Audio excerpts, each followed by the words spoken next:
Good evening, chaps and chapettes, Roggor here, and welcome back to Baruk-Gunud, the Lonely Volcano. We did have a bit of an interesting incident at the end of last episode. We had this turn up here, this ancient dwarven stronghold, which apparently is going to reward us with a invincible shield belt if I ever actually manage to haul ass over there and crack it open and see what's inside.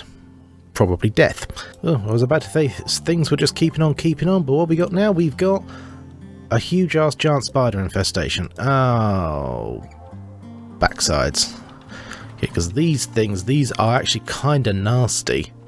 I mean, obviously they're giant spiders, that goes without saying, but the big problem... Oh, I'll carry you. I didn't even know you were over there.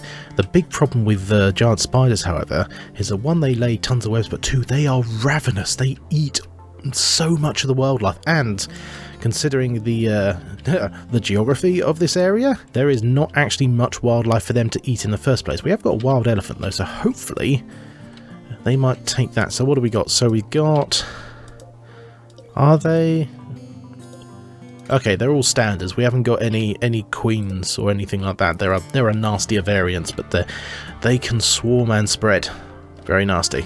Oh, there we are. I knew that was going to happen. Okay, that elephant has triggered one of the webs. Neurotoxin build-up miner. Okay, hopefully it can trample the frickin' giant spider quite nicely.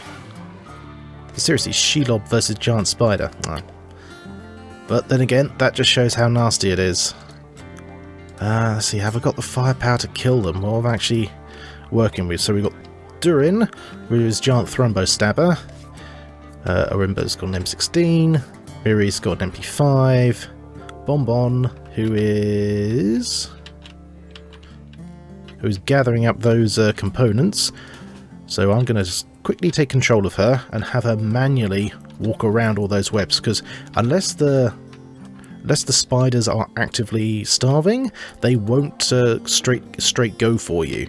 They'll only go for you if you walk over one of the webs, which looks like Bonbon is actually going to. So again, manual control. Excuse me, Shelob. And she's good. But Bonbon only has bow and arrows. Scottish is a pussy still. Diver's got bolt action rifle. Tony's got a normal pistol. Crichton's only got bow and arrow. So our armaments are somewhere between crap and extremely. What I would like to do would be to like antagonize them and get them to chase someone all the way through here, but no one is actually fast enough. This slate door is going to be all that prevents me from getting eaten horribly by these eight-legged freaks. And Tony and Miri are going to go on a date soon. That's nice. I mean, you're going to walk for like 5 feet out the front door, but that's probably about it. But then again, you're in the middle of a poverty-ridden shithole. But it could be worse. Just ask Sneeze. But you can't, because he's dead. Ooh, Durin flirted with Diver by making an observation about balloons. Testicle joke maybe. Diver was attracted and is now Durin's lover. Oh, we got another couple. That's nice. Ooh, whoa. Not expecting this at all. Miri has just created a Durin and Diver's shag pad, but it's a masterwork, so it's being carved with art. So what has Miri carved? Miri has carved a double bed called Shape with Tyranny. An engraving on this furniture is shaped like a solitary pirate moving to the right near a forest. The work reminds the viewer of distance. So he's done a tiny little scribble of frickin' Long John Silver, and then a bunch of trees. Alright, fine, well he is, he's pretty tired, bless him, so fair enough. Well, on a practical note, it is quite handy these two have hooked up, because now I've got 2 free beds and a spare bedroom. Handy dandy. Oh, what have we got from here? You've received a message from Duffer, King of Kingdom Under the Mountain. Their faction recently had diplomatic troubles with another faction call upon you to negotiate between them and the woodland domain of the elves. They picked a neutral nearby location and invite you to negotiate. It could be a great opportunity to improve relations with their faction, but beware, a poor negotiator can cause more harm than good and even anger them.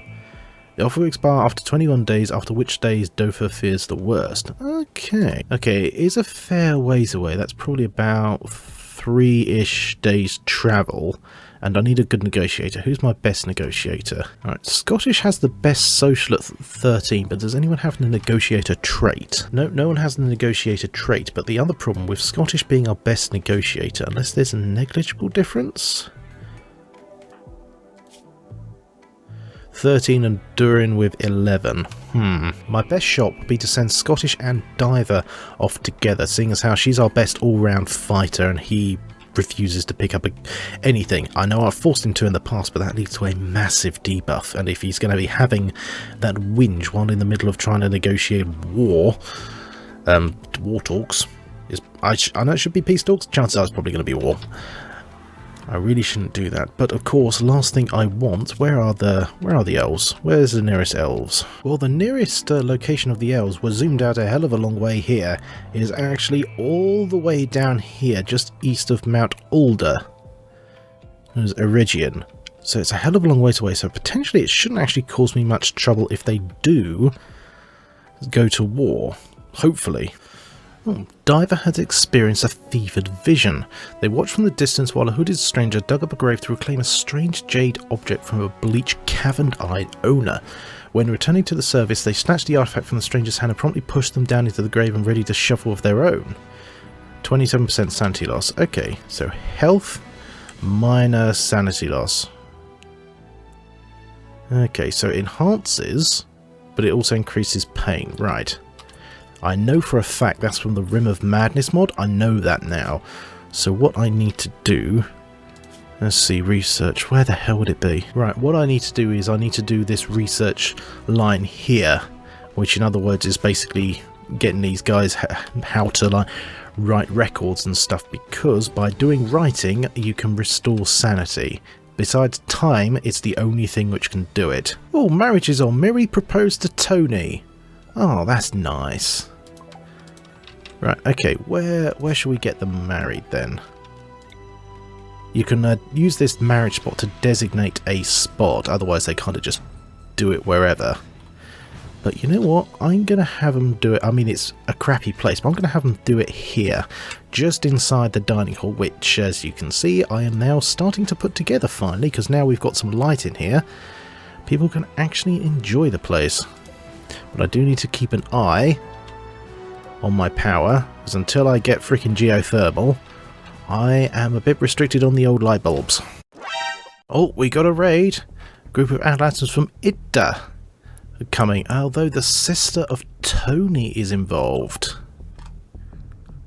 Oh dear, so Tony might be going a bit nuts. So what do we got? We got shotguns, pistols, and some assault rifles.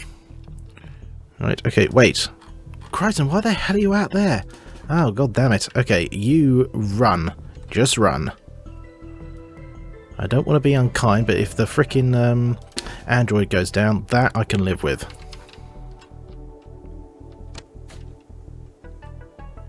And... looks like he managed to get away. Good, good, good. Good, good, good. Here they come. Oh, this is gonna be a toughie. Right, we got our setup as best we can. We got our long range guys in the pillbox. We got our short range guys off the side, ready to jump in. Scottish is presumably wetting himself again, and we got Durin in this little cubby hole here, ready to pounce out. Okay, here they come. And before you ask, that unfortunately was simply a smoke belt grenade.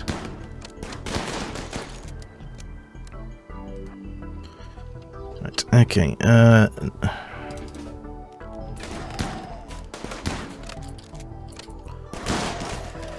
okay, good, doing good, doing good, doing good.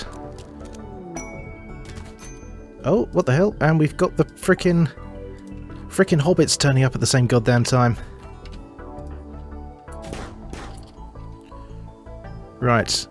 Okay, these guys are doing well at the moment. How are we doing for health? We haven't actually been hit yet, so in that case, Durin, take out the sniper. Just charge across the battlefield. Ignore the person with the submachine gun. Oh, ow. Oh, ow. Scottish getting whacked. Oh, okay. See, they're nearly down. I'm confident Durin can take that guy, so let's tidy up here. Okay, so let's check wounds Mary's got a nasty crack in the leg from a shotgun. Scottish has been flipping perforated by that machine pistol. Who was it? It was this one, wasn't it? What was she? Oh, no. I honestly thought it was the one with the machine gun that was there. No, this is Cephalou. This is Tony's sister, and she's alive. She's got quite a few gunshots, but she is survivable. And we've got another survivee over here. Still rather nasty, but survivable stuff. So if we heal up our two guys, let's get them to go to the frickin' hospital, which I've actually yet to put any frickin' hospital stuff in. At the very least, they can get healed up. And there we go. Mal is down. Our slog. Yeah, he basically poked her to death. Right. Durin, you get your ass in there. Who's our best doctor again? I keep forgetting that. I really should remember. Miri and Tony. Well, Tony's rescuing her sister. Crichton's capturing the other guy. So, in that case,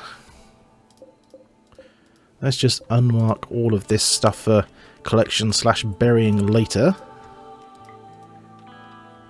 That went pretty damn well, I think. And I've quickly made this the frickin' prison, these two beds which weren't needed. And Tony's working on patching up her sister. Crichton, blimey, you are going really slow. Have you been shot? No, you're just being really slow because you don't really give a damn about organics. Right, and just having a quick look-see at our two prisoners, Cephalou, Tony's sister, and this random guy called Flea. Flea's alright, not fantastic, but alright. Unfortunately with Cephalou, she's got good stuff, but she's a pyromaniac. Long story short, they just randomly start fires, and if they go on a mental break, they start a lot of them. So we are going to release Cephalou when she can, but we're going to try and recruit Flea whilst he gets patched up by the skull-faced robot. Oh, and now we've got frickin' beavers, alpha beavers to be precise. Normally they're kind of nasty because they eat through all your wood, but like I said, the vast majority of my wood I have. So they're going to be coming through the corridor into here and I can start hunting them, or even better, they go up this way and they get hunted by the spiders and might actually damage said spidders. Ah, now this is interesting. One or more vampires have arrived. Incoming too. Saradus, who is a 13th generation, and Pezza, who is an 11th. Let's see, so we got Pezza here. Let's check yours. A neonate of the 11th generation. Okay, basically, the higher the generation, the weaker they are, I do believe. Unfortunately, because we're in a permanent summer, what I'm hoping is that he does not do something stupid, like try and eat somebody. I suspect he's probably just trying to get inside. Oh, and Mary's gotten sick from an infection in the leg. God damn it. Well, it was kind of inevitable he was going to get an infection. I mean, they're literally lying in a cave floor. Nothing else, it's just that a cave floor. But what are you doing? You are... Okay, you're just heading for the shade, that's it, because this is a classical vampirism by the looks of it, i.e. stay the feck out of the sun. Yes, come on in, please ignore the corpses. Okay, and that's Cephalou being released. Hopefully told by her sister to piss off and never come back. You know, a few bullets to the kidneys, kind of a big hit even from family. What we got giant spider coming down the corridor because now those doors have been destroyed. The pathfinding means that nasties can come on down. But they're hunting one of these muffalo, which is good. They're not trying to eat Cephalou, just avoid the giant spider creeping down the corridor. But this should mean the entire frickin' trade party should attack it. Or start eating. Okay, fair enough, right there, let's do a quickie trade. Resurrector mech serum. One time used superdose mechanized used to resurrect the dead. Ah, damn, it's $2,000 though. Okay, well, there we go, that's something which I do want. That might be able to bring back Nice. I do kind of want to give that guy a fair chance. Giant spider currently under attack and dead. Handy dandy. Well, that was a tough little fight overall, but we got some guns out of it. And potentially, new colonist. He has got a mullet, but let's not hold that against him. Okay, so Cephalou managed to escape the map safely without goddamn beavers. I completely forgot about them. Of course they're going to sneak in. Right, diver, kill. Damn it, they're eating everything. There we go.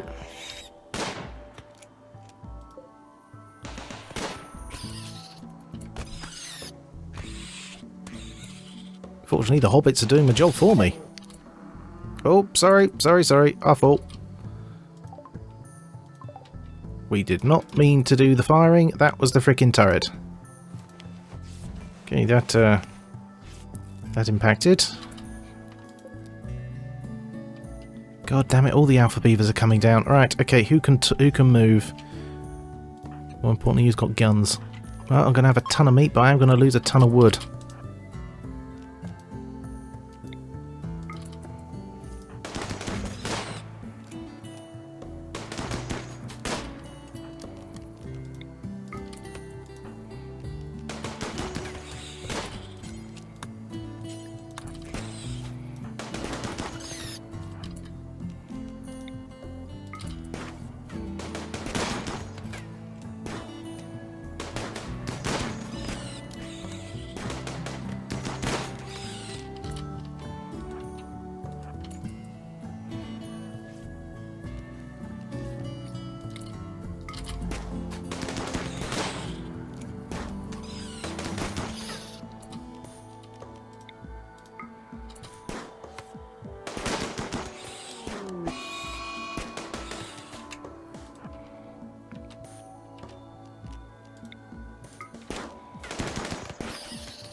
Right, that is finally all of the frickin' beavers. Dead or downed or otherwise. They did. They got a few trees. They got a decent chunk of the cacti. Little gits. I never actually noticed this, but in that raid, a weapon which I've just given to Crichton is an auto pistol, fairly bog standard like 911 style pistol, and it's called the Leopard because it is in fact an artifact. The artwork inscribed upon it bears a depiction of a poison of abstract shape. A raider far from the main subject reminds the viewer of Brotherhood. Okay, it gives a massive hit point boost. It's is pretty fancy looking, so people listen to you more. It's worth a ton of cash. And it really helps you trade as well, and is pretty damn nice overall, very swish.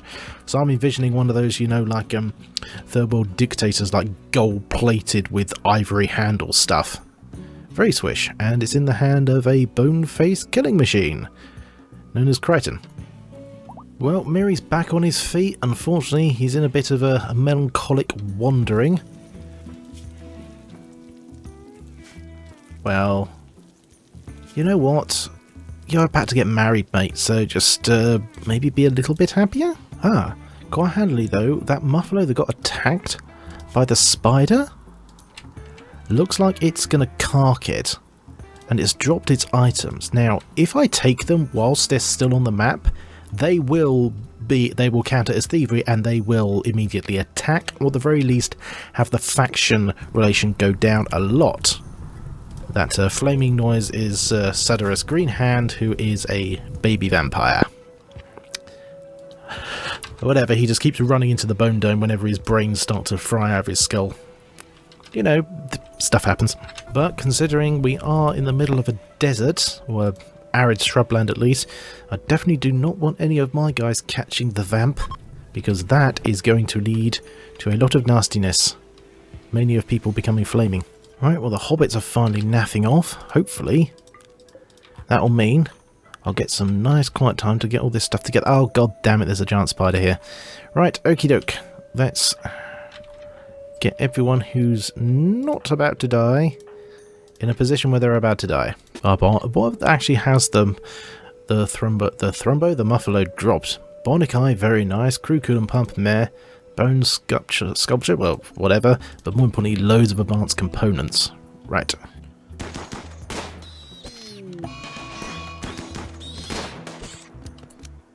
Right, until we get that door replaced, we're going to have to be very, very cautious about that. And the kitchen is finally up and running. Very nice, very nice. Hopefully that place will actually become cool at some point.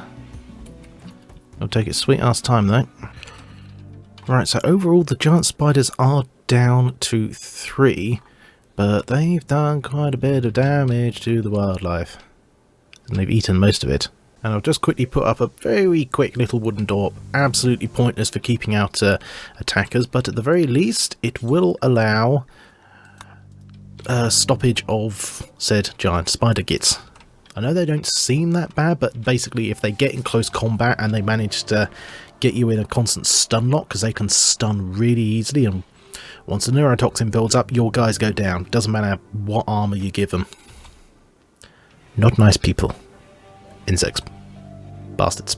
Well, casting a quick eye over the colony, we've managed to recover from that last wave kind of nicely. We've got our prisoner that we can recruit, or let go if he proves to be a bit of a bugger. We finally moved in proper to the fortress itself. Well, hole in the wall, really, at the moment, but it is a start. It's a damn good start, eventually, in episode freaking 6. But our next big objective is to try and get Scottish all the way south down Adamans to these peace talks. Because, 1, something to do, and 2, actually could be quite helpful, because if we can get both of those guys on side, both of the woodland elves and the mountain dwarves, that would actually be really handy, primarily because you get better prices if you've got better faction relations. At least I believe that is the case. And just to seal everything off, Arimba is throwing a party. How nice. Well, and as everyone has a little party and has a little chat in their first ever party in the main dining hall, we'll leave the episode here. So, for the moment, thank you very much indeed for watching this silly little episode of mine. If you enjoyed it, have a little look-see down at the channel, see if there's anything else I've done which takes your fancy.